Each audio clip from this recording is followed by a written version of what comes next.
안녕하세요. 요새 한 3일 동안 폭염이라면서요.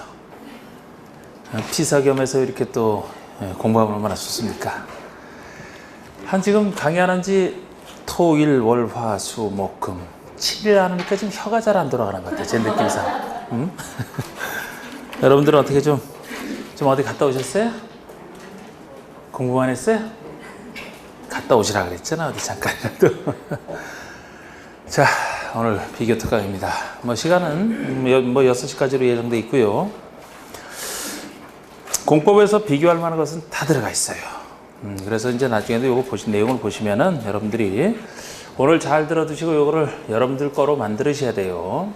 오늘 하는 것도 이제 어떻게 보면 지금까지 계속 단계별로 하다가 각각 법에 나 있는 것을 비교하다 보면은 혼동이 될 수도 있습니다. 따로 떨어져 있는 것을 같이 붙여놓기 때문에. 그래서 다 이해가 안 될 수도 있는데 잘 들으신 다음에 어차피 여러분들 거로 만드시는 그런 시간이 있어야 돼요. 한 몇 번을 더 보세요. 몇 번을 더 보셔가지고 정확히 이제 여러분들 거로 만드시게 되면 굉장히 유익하다는 걸 알게 될 거예요. 나중에 시험 보고 나서.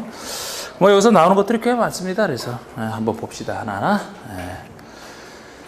자, 1번부터 1페이지 비교표 1번부터 보시면 이게 이제 기득권자 보호 규정으로서 공법에 나있는 모든 기득권자를 보호한 기득권자에 대한 규정을 비교해 놓은. 자, 그리고 제목에 보시면 착수사업의 보호라고 되어 있어요. 공통점이죠.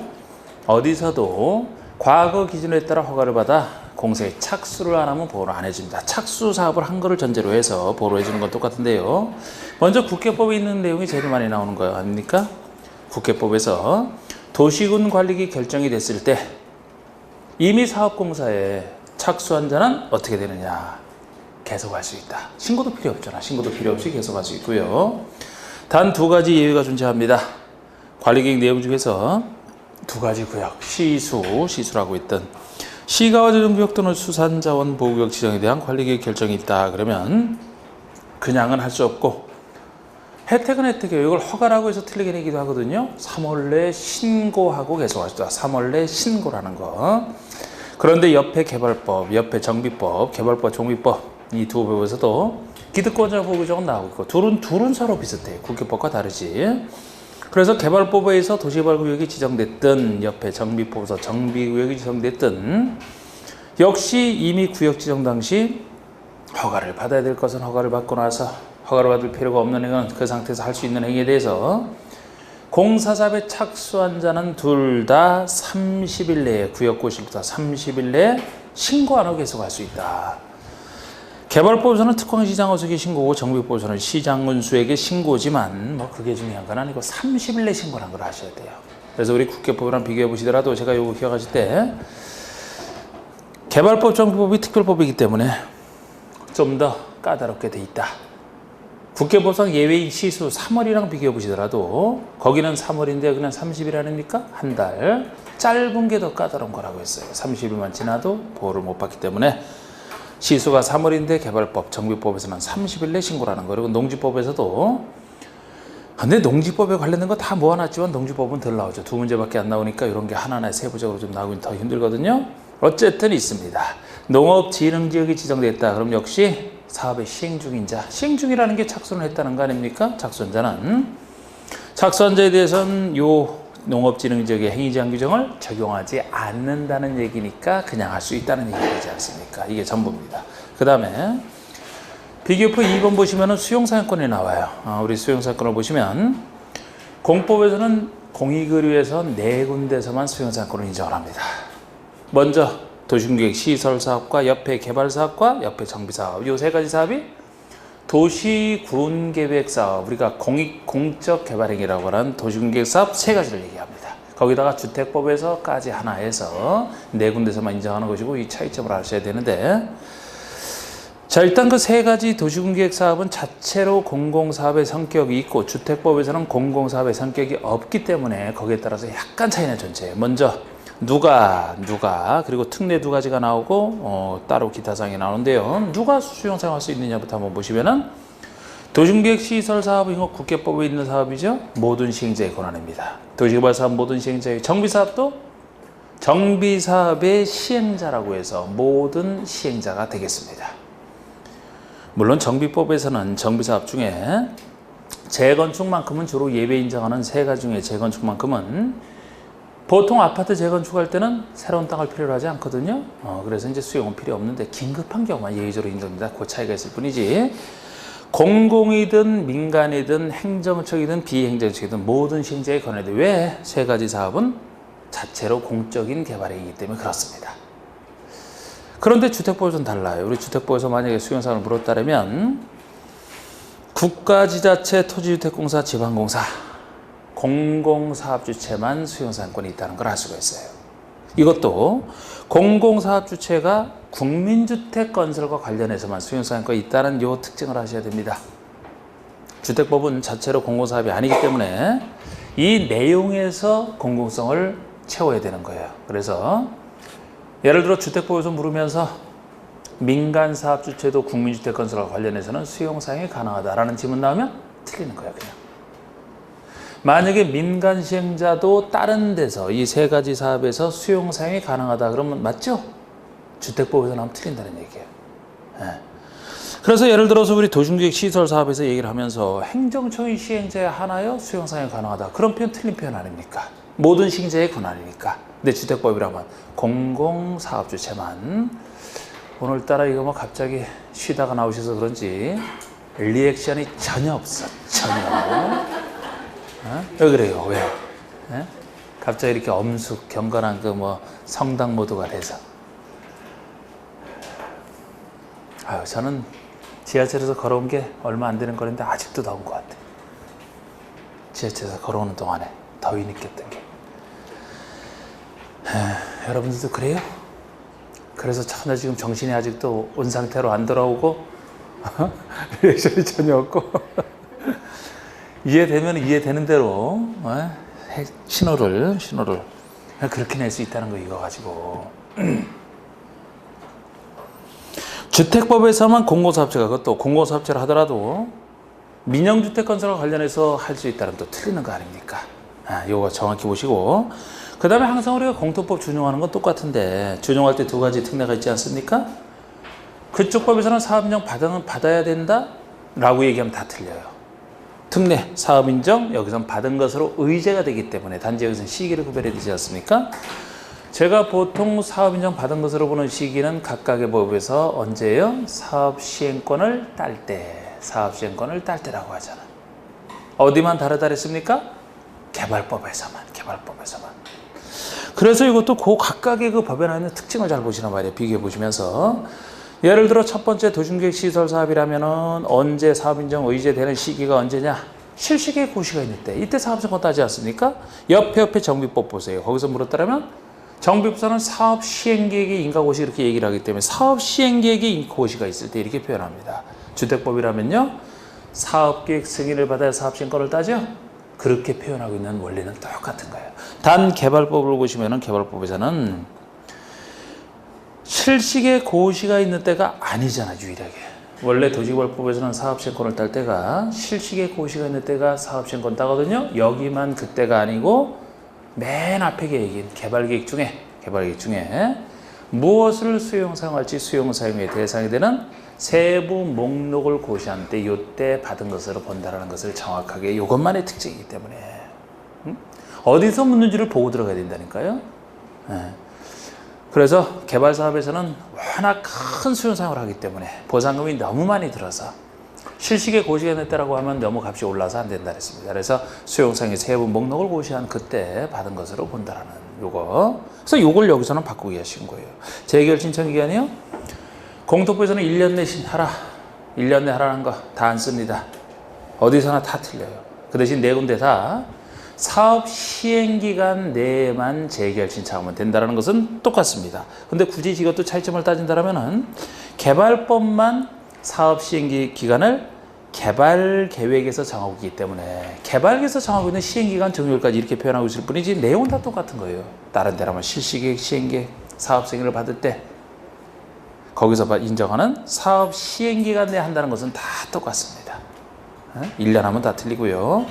기타에서 도중계획 시설 사업에서는 도중계획 시설에 인접한 토지, 인접제에 대한 일시 사용권이 따로 나와 있는 게 도중계획 시설 사업이에요. 시설 사업입니다. 그래서 필요한 땅이 수용사용이 가능하다는 얘기지 인접지는 일시 사용만 가능하다. 수용 인정되지 않는다라는 거. 인접지.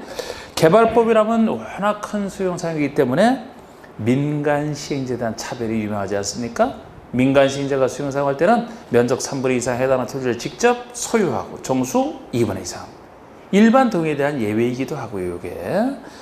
요거 민간 시에 대한 차별이라는 거. 그리고 정비법에서는 원래 사전에 현금으로 보상하는 게 원칙이거든요. 사전 현금 보상에 대한 예외로서 사후 현물 보상 특례가 따로 인정이 되고 있어요. 할 수 있는 특례.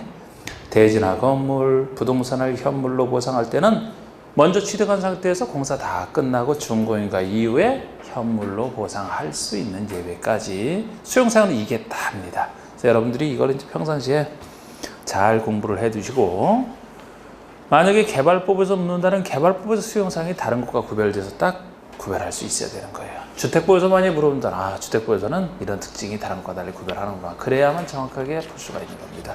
자, 수용사항이 다 정리가 됐고, 세 번째 보시면 모든 거 다 정리합니다. 자, 우리 3번에 보시면 이제 지구단위 기획구역 지정하는 게 나와요. 자, 우리 지구단위 기획구역이라는 것은 특광지구의 일부를 개발하기 위해서 하는 건데, 개발이기 때문에 주로 도시지역에 있는 수많은 땅들을 전제로 해서 지정할 수 있는 게 보통이죠. 그래서 맨 왼쪽에는 도시지역에 지정하는 지구단위 기획구역이 나와 있고요. 그 옆에는 예외적으로 비도시지역을 전제로 하는 게 나와 있습니다. 도시지역의 밑으로 보시면 지정할 수 있는 곳이 나와 있죠. 맨 왼쪽에 지정할 수 있는 곳. 이게 보통 원칙이잖아. 필요하면 지정할 수 있는 곳. 지정할 수 있는 곳은 제가 여기 쭉 해 있습니다만 다 적지도 않았어요. 역시 이 논리는 뭐라고 했어요? 개발할 땅이면 지정할 수 있고 보존할 땅이면 지정할 수 없고, 그 원리로 봤든. 그리고 이곳 자체가 도시지역의 일부이기 때문에, 특화시군의 일부이기 때문에 이곳의 전부나 일부는 다 된다는 건 생각이 나실 것이고, 예를 들어 도시지역에 있는 걸 전제로 해서 1번 용도지구로 하면은 어느 용도지구든지 하기 때문에 다 지정 가능합니다.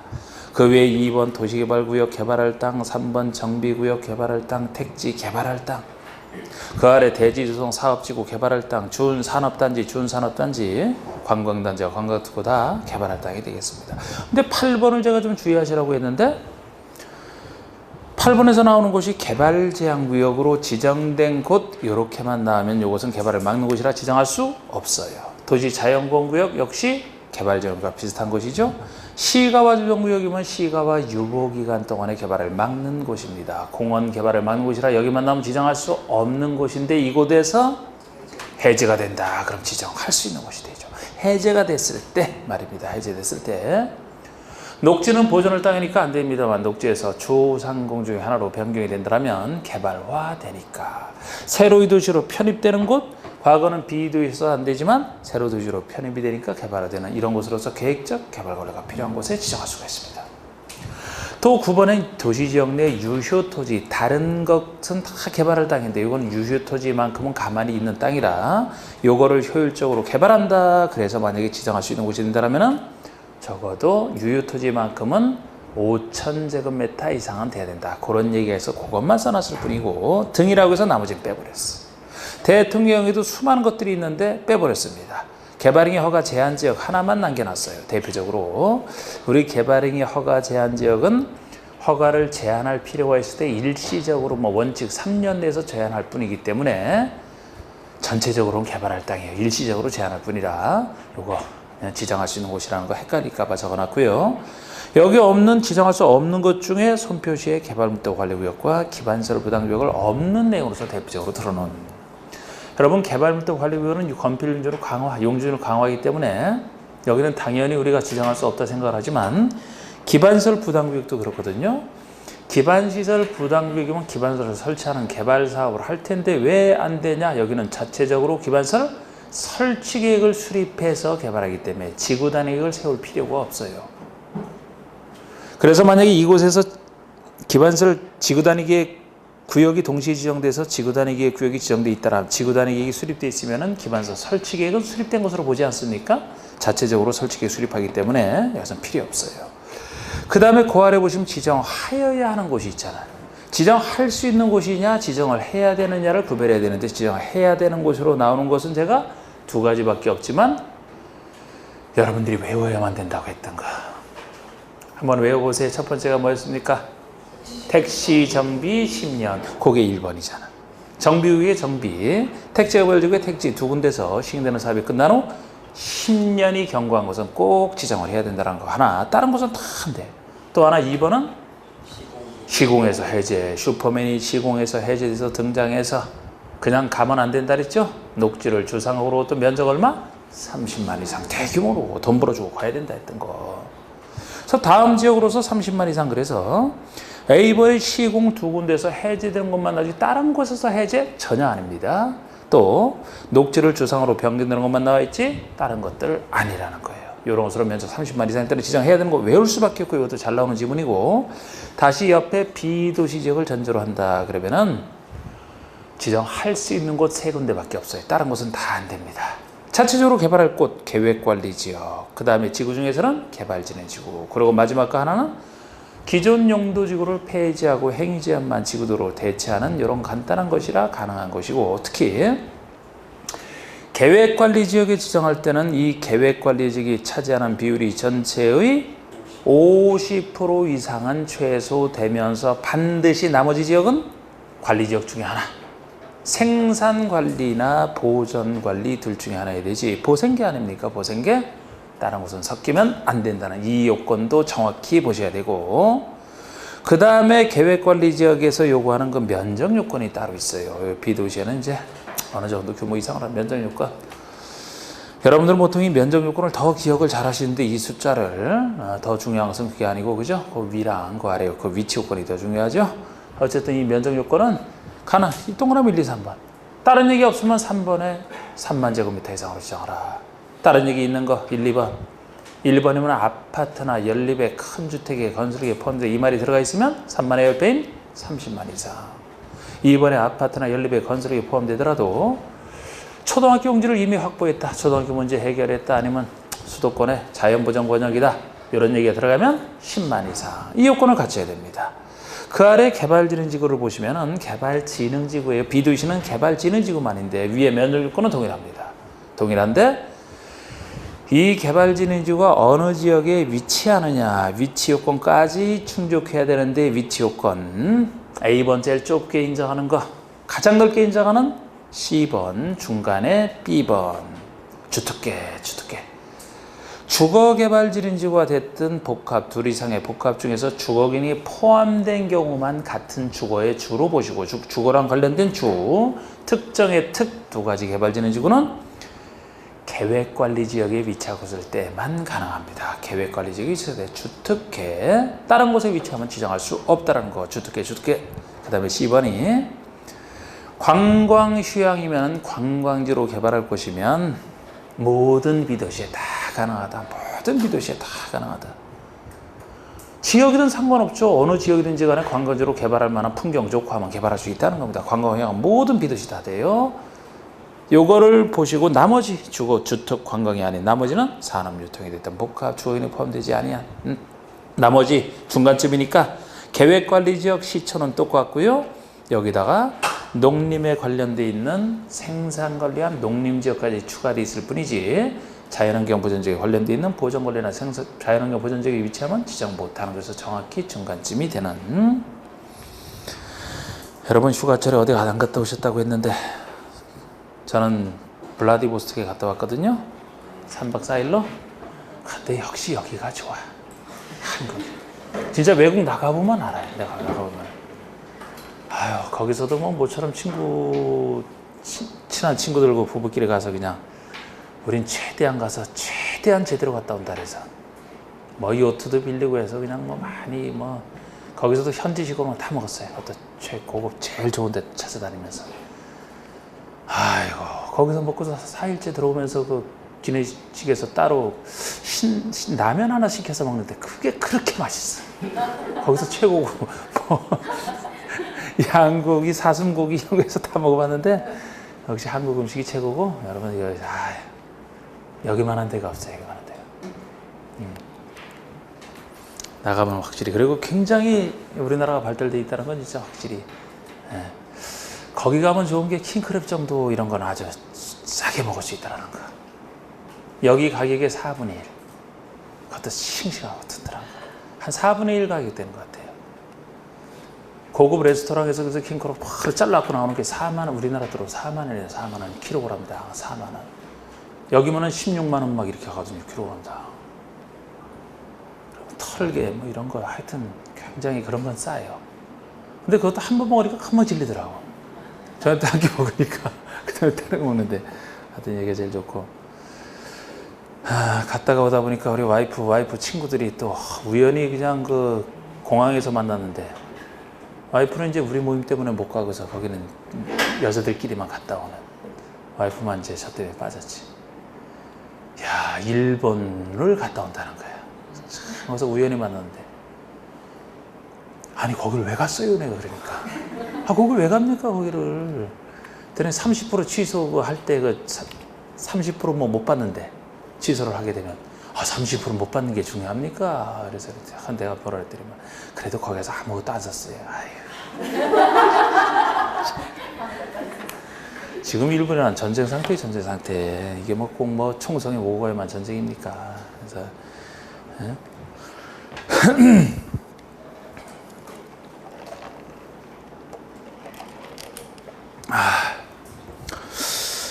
그래서 여러분들은 합격하신 다음에 동해안 같은 데 가세요. 동해안 같은 데. 진짜 좋아요 그런 데가.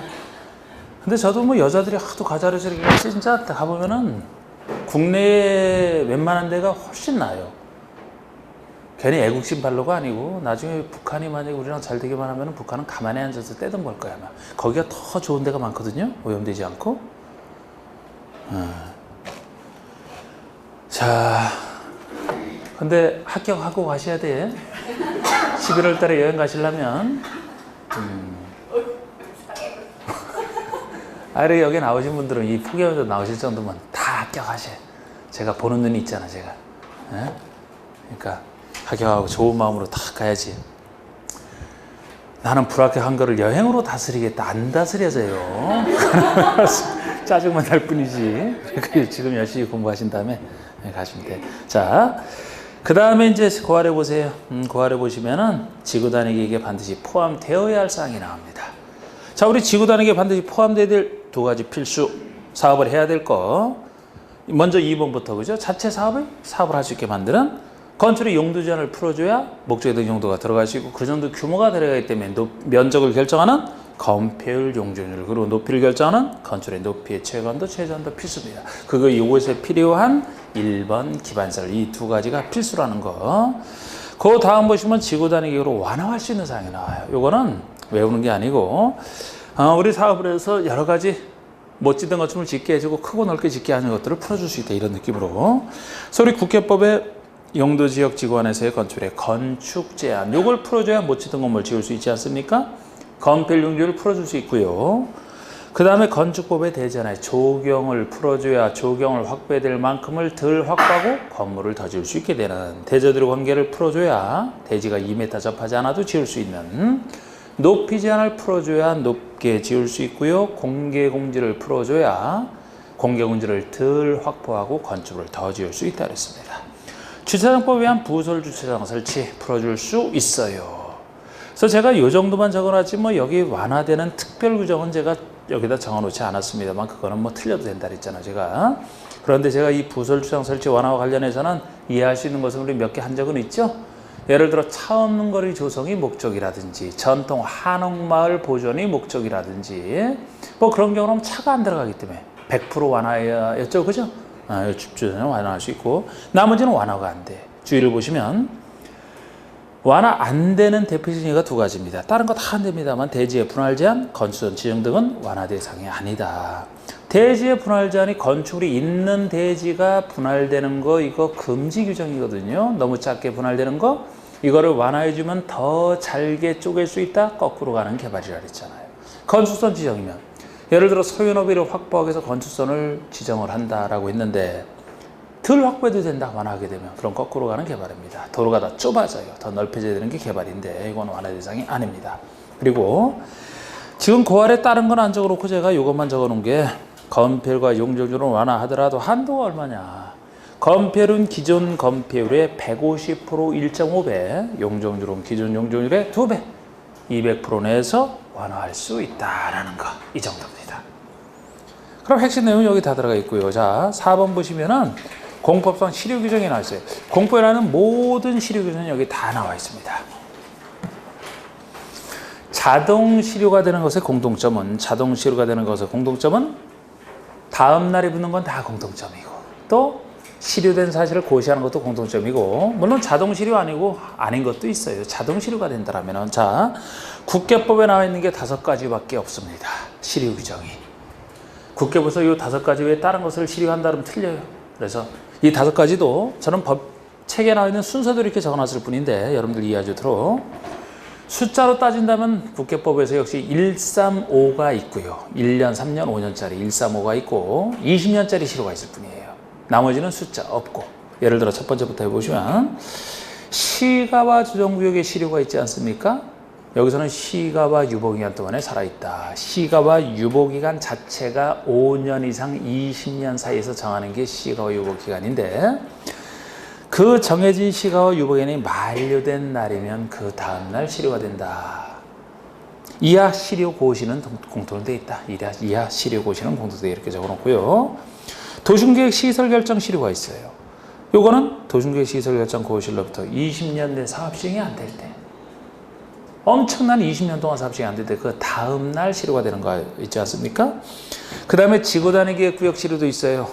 우리 지구단위 계획 구역이 지정됐으면 3년 내 지구단위 계획을 수립해야 된다. 3년 내 지구단위 계획을 수립하지 않으면 그 다음 날 구역이 실효된다. 그 얘기예요. 그 밑에는 지구단위 계획의 실효예요. 자, 우리 지구단위 계획, 이 지구단위 계획은 주민이 위반을 제한한 것에 한정돼 있죠? 주민이 제안해서 지구단위 계획을 세워서 사업을 할 수 있게 만들어줬더니 민간인이 안 할까봐 그래서 이것만, 이 지구단위 계획이 수립 고시된 때로부터 5년 내에 허가 등을 받아 사업에 착수하라. 5년 내 착수를 하라. 5년 내 착수를 안 하면 그 다음날 지구단위에 대한 관리계획 결정은 효력을 잃는다. 이건 5년 실효 규정이 되겠습니다. 그 다음에 1년 실효가 지구단위 계획 기반시설 부담 구역의 실효죠. 기반시설 부담 구역이 지정고시된 때로부터 1년이 될 때까지 기반시설 설치계획을 수립하라. 기반시설 설치계획 수립 시기가 1년이에요.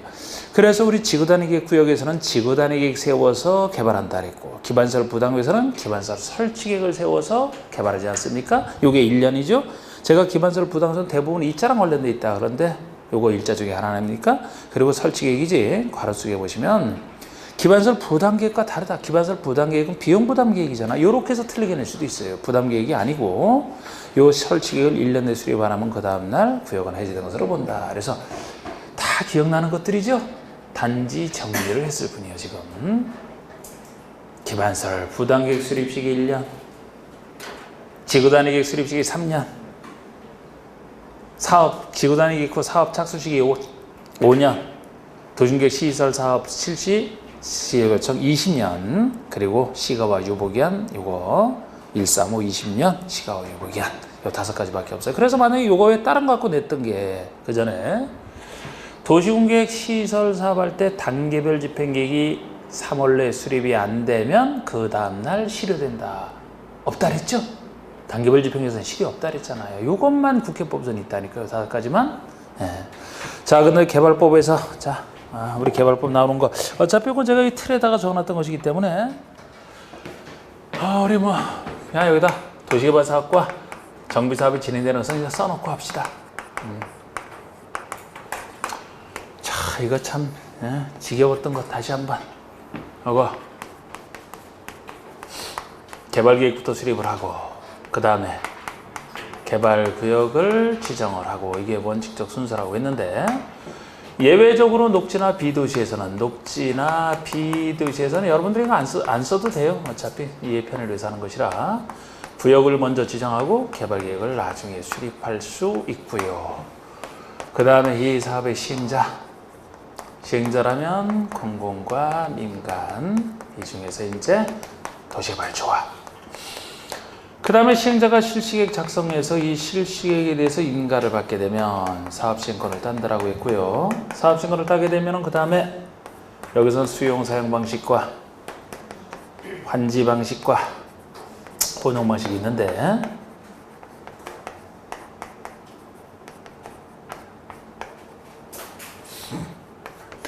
수용 사용 방식에서는 공급계획이 나온다 그랬고 공급계획을 작성해서 지정권자에게 제출하고 나서 공사 시작해서 끝나면 준공검사 공사완료 공고로 환지 방식에는 환지계획이 존재한다 그랬고 환지계획 인가를 받고 나서 공사 시작해서 공사 끝났다 준공검사 공사완료 공고 후에 환지 처분이 별도로 나온다고 했습니다. 환지 처분.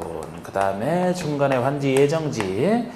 오늘 비교할 것 중에 아마 개발법, 정비법이 상당히 많죠. 둘은 원래 똑같은 비슷한 법이기 때문에. 그래서 이거 써놓고 하는 건데, 자, 정비사업이라면 저쪽과 아주 비슷하죠. 환지 방식의 개발사업과 아주 비슷하지 않습니까?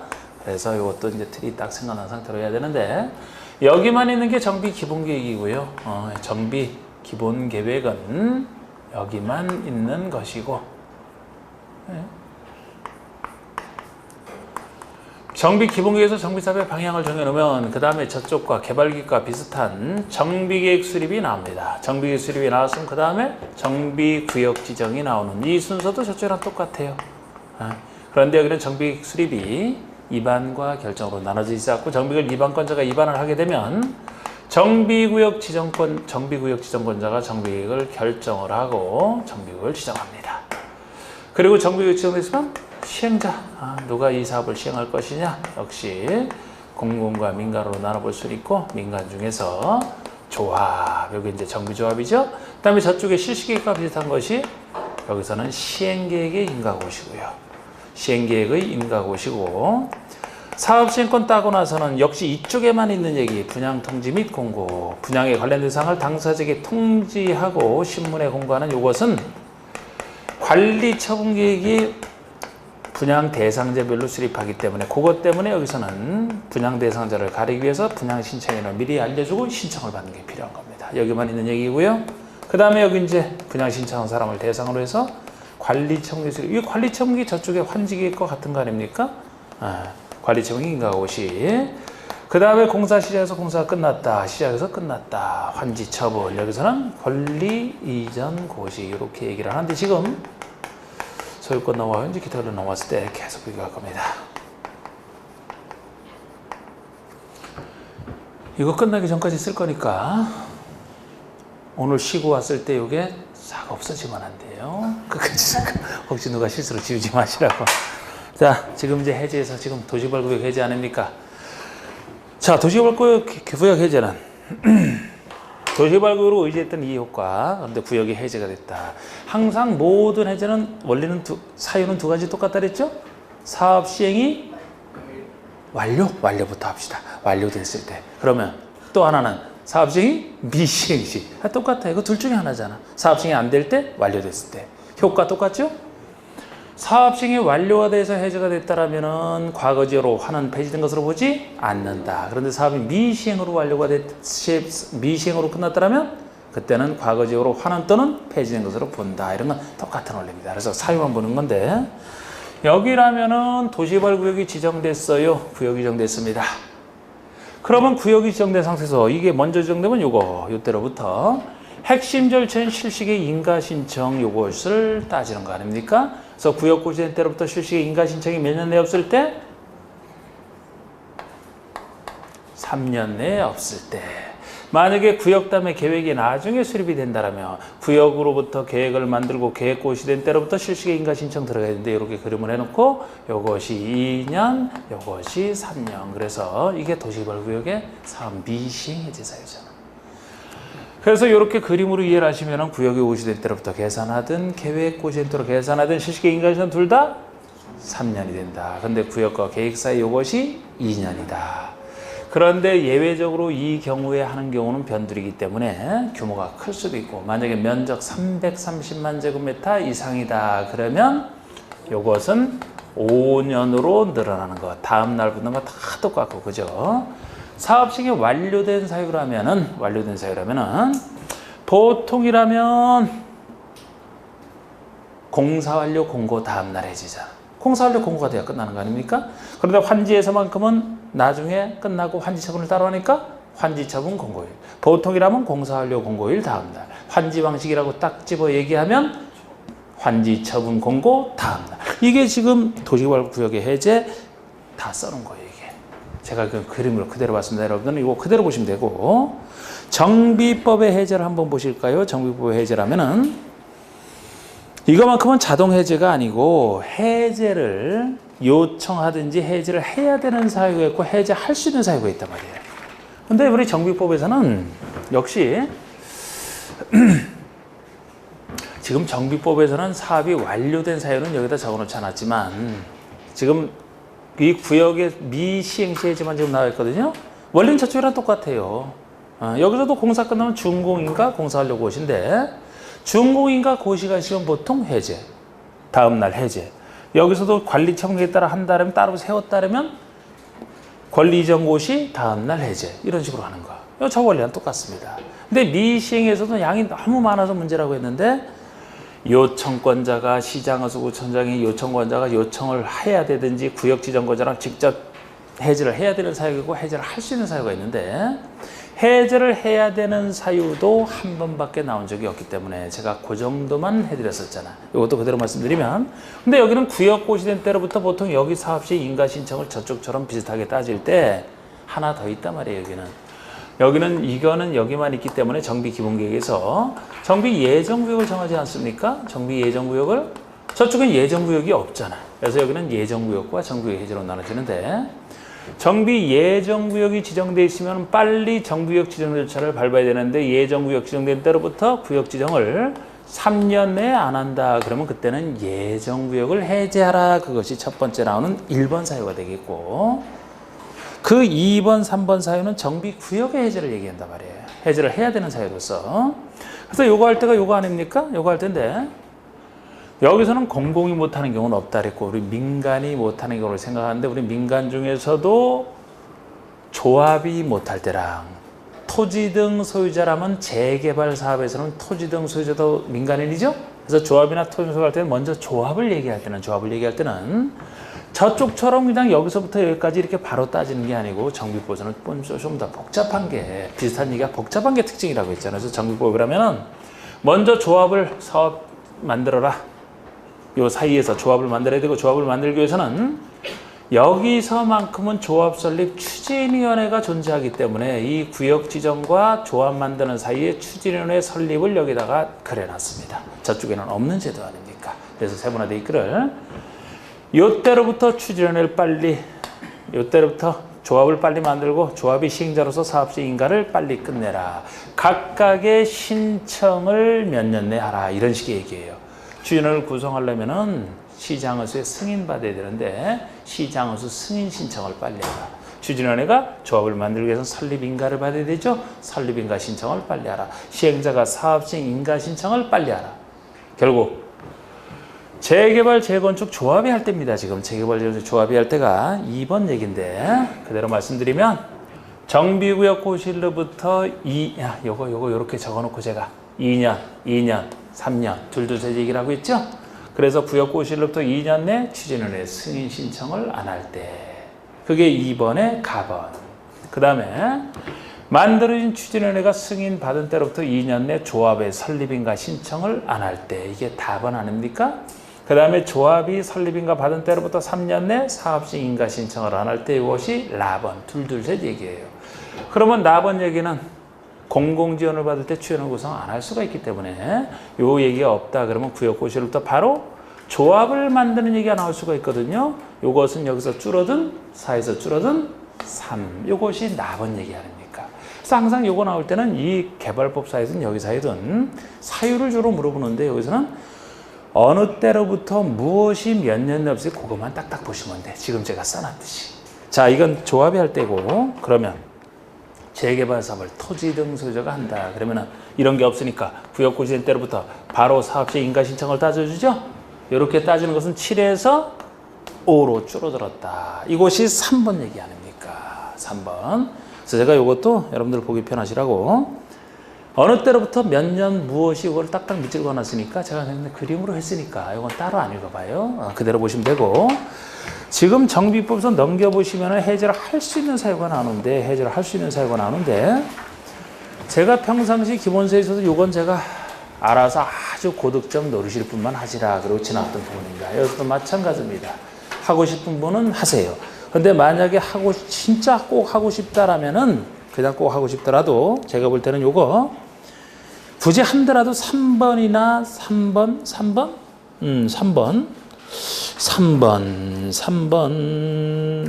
6번? 굳이 보신다 해서 3번, 6번? 요것이 이제, 굳이 보신다면 3번, 6번을 보시든지. 귀찮다면 글쎄, 합격만 그냥 무난하게 하고 말겠다면 안 보셔도 되고, 너무 숫자 많으니까. 보신다면 3번, 6번 정도 보시든지. 자, 그렇습니다. 그리고 건축법에서도 특별건축구역 해제 있어요. 적어놨지만, 제가 글쎄 빠짐없이 적어놨지만, 안 보셔도 돼요, 역시. 다 보시겠습니까? 자, 이제 5번에 매수 청구 봅시다, 매수 청구. 자, 우리 매수 청구는 성질을 청구권 이렇게 적어놨는데, 내 땅 사달라 청구하는 매수 청구권. 공법상 매수 청구는 다 청구권에 불과해요. 형사권 아닙니다. 예전에 토지거래 허가제가 공법에 있을 때, 그때는 매수 청구권이 더 의미가 있었죠. 꼭 한 번씩 나오는 부분이었는데, 그쪽으로 갔어요. 옛날엔 여기서 같이 비교했던 겁니다. 지금 여기서 현재 남아있는 것이 국계법상 그 중요한 매수 청구권, 요건 뭐 거의 이것도 잘 나오는 거 아닙니까? 그리고 농지법에서 2군데가 나오는데, 농지법 2군데는 이제 지문에 등장할 수 있는 차이점만 아시면 돼요. 차이점만 아시면 되고, 주로 국계법상 매수 청구권을 보시면 됩니다. 유명하잖아.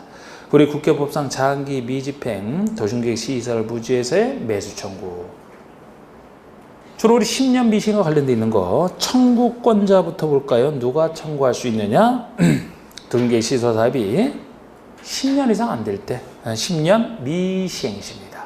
근데 10년 동안 미시행하고 있다 이런 표현이 나오더라도 화로 속에 실시객 인가 등의 절차는 행해졌다. 요 얘기가 나오면은 매수 청구할 수 없다. 이때도 누구만이요? 지목이 대인 토지의 소유자만 매수 청구할 수 있다. 지목이 대인 토지의 소유자만. 그런데 괄호 속에 있듯이 그 토지에 있는 건축물이나 정착물이 있으면 이거를 포함해서 같이 팔 수는 있다는 거. 청구 상대방 누구에게 청구할 것이냐? 원칙은 특광시장허수. 우리 도심계획 시설에서는 도시군이 얘기하는 게 특광시군이기 때문에 그쪽 행정청이 주로 나옵니다. 특광시장허수에게. 그러나 예외적으로 시행자가 있다라면 시행자에게 청구한다 그랬고, 법적으로 도심계획서를 설치하거나 관리해야 될 의무가 있는 자가 있다라면 그 의무가 있는 자에게 하는 게 보통이고요. 이때도 괄호속처럼 설치 관리 의무자가 서로 다른 경우라면은 설치 의무자에게 먼저 한다는 얘기까지 참 그 요약돼서 비교로 돼 있는 것 치고는 상당히 상세하게 돼 있죠? 꼼꼼하게? 훌륭하죠? 3번에 4번에 그 얘기 하려고 훌륭하네. 자, 절차가 바로 6월 2년 이렇게 얘기했던 거, 6월 2년 얘기했던 거. 매수무자는 매수 청구를 또 6개월 내에, 6월 내에 매수 여부를 결정하여, 매수할지 말지 매수 여부를 결정하여 신청했던 소유자와 특광시장주 등에게 알려주고 매수하기로 결정한 토지는 매수 결정을 날린 때로부터 2년 내에 매수해야 된다. 6월 2년 얘기고요. 매수 가격은 따로 안 나와 있습니다. 공토법을 준용하라 이렇게 되기 때문에 공토법을 준용해서 하게 되지 따로 안 나와 있어요. 반면에 옆에 농지법상 매수 청구에서는 2군데 매수 청구가 인정되고 매수 가격 차이 정도를 알아두시면 돼요. 먼저 농지법상 매수 청구 1번에서는 누가 청구권자냐? 농업진흥지역의 농지를 소유하고 있는 농업인 또는 농업법인이 있습니다. 농업진흥지역이 거의 개발할 수 없는 땅이라 요거를 팔고 싶어도 잘 안 팔려요. 그래서 팔기 쉬운 길을 제시해 준 게 매수 청구라 순전히 도와주려고. 그런데 그 옆에 농지 처분 명령을 받은 자에게 인정하는 매수 청구도 있습니다. 그럼 요거는 처분 의무가 생겼는데 안 팔고 버틸 때 처분 명령 내린 사람에게 길을 열어준 거죠? 두 사람 중에서는 누가 밉상이라 그랬어요? 명령 받은 자가 팔아야 될 사람이 안 팔고 버티니까. 그래서 그 사람에게 좀 더 불이익이 있어요. 둘 다 매수 청구를 인정하지만 청구 상대방은 누구에게? 이건 농어촌공사는 똑같아요. 농지에 관련돼서는 이거를 토지주택공사에게 그럼 틀리죠. 그죠? 농지에 관련된 것은 농어촌공사에게 한다라는 거 똑같고요. 가격을 보세요.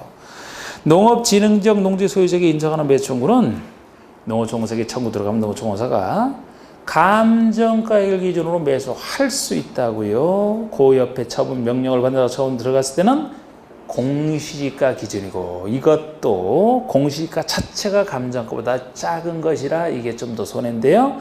그나마 인근 지역에 실거래가가 공시보다 낮을 때만 큰 낮은 가격을 한다. 이 말까지 붙어 있어서 상당히 둘을 비교해 보시면 처분 명령을 받은 자가 청구했을 때 좀 더 불리하다는 이 차이점 정도로 보시면 되겠습니다. 이게 다고요. 자, 우리 06번에 개발행위 허가와 도시개발구역의 지정 규모. 자, 요것도 뭐 우순 숫자 같지만 작년에도 이런 식으로 했었는데 요거는 좀 다른 것보다 좀 중요성은 떨어져요. 떨어지는데도 이게 작년에 한 문제 나왔잖아요. 예를 들어서 떨어지는데도 여기서 나오는 거 많다니까요. 자, 요거는 서로 비슷하게 된 둘을 비교해 보시는 여러분들이 헷갈리기 쉬워서 자, 우리 국회법에서 개발행위 허가 파트에서 나오는 거 그것도 형질 변경 시 최대 규모입니다. 자, 우리 개발행위 허가제에서 다른 거 아니고 형질 변경 허가랑 관련해서만 각각의 지역에서 이루어지는 형질 변경이 너무 크면 안 되기 때문에 최대치를 정해놓고 얼마 미만이에요?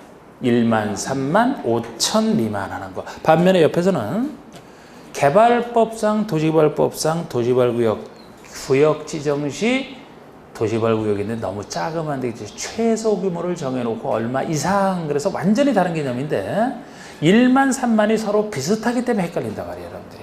네. 하나는 1만 3만 5천 미만이요. 하나는 1만 3만 30만 이상이잖아. 1만 3만은 공통점으로 쓰입니다. 미만 이상 헷갈리면 안 되고요.